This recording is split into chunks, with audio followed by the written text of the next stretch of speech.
Back. He's patrolled the sidelines in Northwood for more than 25 years, and he's not retiring anytime soon. That's a good thing for Kenny James in Northwood. He's a mainstay for the Rangers because he's one reason the team has enjoyed so much success over the years, winning several league titles and advancing to the state playoffs. Tonight, James is in the house, minus his shorts.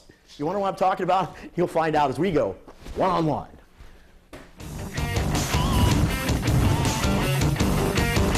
Kenny, it's been a long time. It's been a long time for you at Northwood. 26 years now? Yep. What's the key to longevity? Biggest thing I think is I still have a passion for what I'm doing, teaching and coaching and all that. I like working with the kids. One thing somebody asked me a while back is what keeps you in. I said that the people I work with still stay the same age. I like the fact I'm around young people. They keep me energized, and the faculty we have out there in the administration, we have really good people. I've been lucky to work in a school district where the people in charge have been really good to work for, and I've got a lot of cool people I work with on the faculty. So I just I get up every day and enjoy going to work, whether it's teaching or coaching or whatever part of the job I'm doing. I just still like what I do. Well, and for you, too, it's a family affair. Yeah. I mean, your wife teaches at the school. She helps out on Friday nights. Mm-hmm. Your son, Nate, who played for you a few years back, is on your coaching staff and helping out. And your daughter comes all together. I mean, it's really a tight-knit family, not only just the community of Northwood, but the James family in general. Yeah, and one of the cool things we have is we had a bunch of former players come down on the sideline and watch the game, just kind of cheering us on. And some of them, they're holding their kids, just guys who graduated maybe 10 years ago that come back to the game still to see us and come to the locker room. That's one of the cool things for me, is just to see the young men we've had over the years, how they've turned into responsible adults, good husbands, good fathers, guys, with good jobs and things, that come back and want to see us and want to keep that connection. That's one thing too. Like you mentioned, it's a family affair, but not just with with my wife and my children, but with all the guys that have played for us and the coaches I've had over the years. I've had a lot of guys who have been around with me for a while now, and so that's a pretty cool part of the job too. How'd you get into coaching?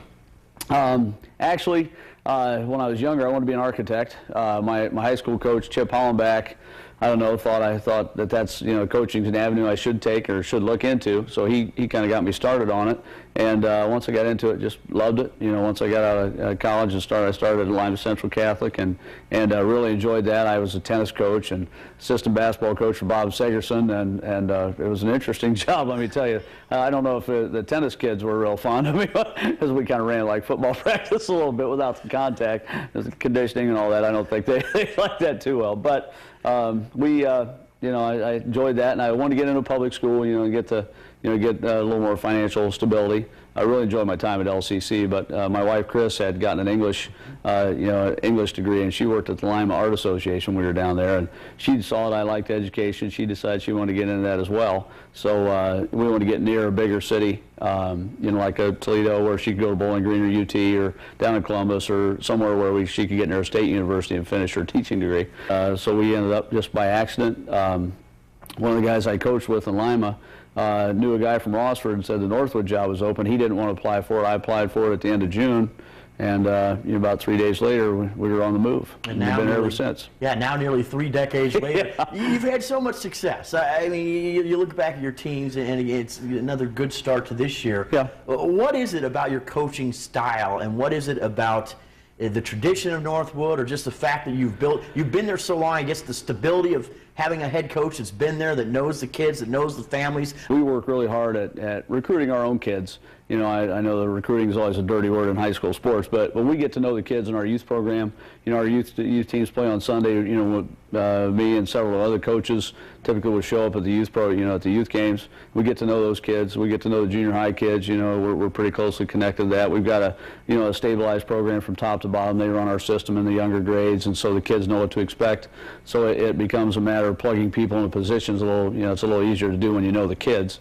And secondly, we've got good players. I found out long ago when I was a young coach that you're a lot smarter when you have good players. One of the trademarks of a Kenny James team is not only a tough, rugged, powerful team, but a guy that's roaming the sidelines in shorts. I mean, where are your shorts tonight, Coach? It started when I was an assistant coach. And when I was younger, my high school coach really impressed upon us the idea of mental toughness. Chip Hollenbach always, we were practices were 4 hours long and they were always live and everything. He was a big on mental toughness. And so when I first started coaching, I was coaching the offensive line at Lyme Central Catholic, and I wanted those guys to be tough. So I didn't, back then I didn't even wear a coat. It was a little bit crazy. But I wear short sleeves, and I was running around out there freezing my butt off. And my wife's aunt and uncle lived in Bluffton, and one week we were playing Bluffton. It was snowing, and we were on the visitor sideline, and her uncle told her, at Christmas that time, that year or whatever, that he was sitting beside a guy in the stands, and the guy says, "Look at that maniac over there." And he said, I didn't want to say anything, but he said, "Yeah, that's my niece's husband." So he didn't want to admit it. And it just stuck. I started wearing a coat after a few years, but it's not as bad as it looks if you keep your feet and your hands and your head warm. How many more years are you going to keep doing this? It's a good question. When my son graduated, my son and my daughter graduated, people started asking me, "Hey, I don't know if they were hoping, but you're going to hang it up yet?" And I haven't hit that point yet. I don't know. I might at the end of this year. Who knows? I might just say, I don't feel like doing this anymore. I don't know, but I doubt that. Right now, I still really enjoy it. I could see myself going another 10 or 15 years, if the school district wants me, if we're still doing well. Well, you've had a great run, and I'm sure you're going to finish off this year and have a great year as we move through September and October and November and get into the playoffs. Best of luck. I've known you for years. Thanks, I appreciate you coming in and no problem. go out and get them. We will. Thanks.